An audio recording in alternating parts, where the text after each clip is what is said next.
Government తన్ని మరి చదివించి పెప్పి చేస్తాం. ఎందుకంటే మేము మిడిల్ క్లాస్ వాళ్ళం. కూతురుకి పెళ్లి చేసేటప్పుడు మంచి మనసున్నోడికి తెలివిగలవాడికి పెళ్లి చేస్తే ఆనందంగా ఉంటుందని మాకు తెలుసు. అయినా గానీ బాగా ఆస్తులున్న ఒక సాడిస్ట్ నాయల్ని వెతికి మరి పెళ్లి చేసేస్తాం. ఎందుకంటే మేము మిడిల్ క్లాస్ వాళ్ళం.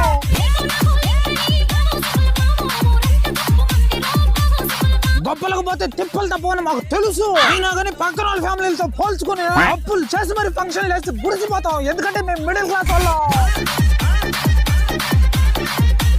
ఊళ్ళో 10 మంది పిల్లకాయలు చదివితే 10 మందికి ఒక రకంగా జాబులు రావని మాకు తెలుసు. అయినా కానీ వాడికంత చేతం వీడికింత చేతం అని చెప్పి మా కొడుకుని పీక్కుదంటాం. ఎందుకంటే మేము మిడిల్ క్లాస్ వాళ్ళం.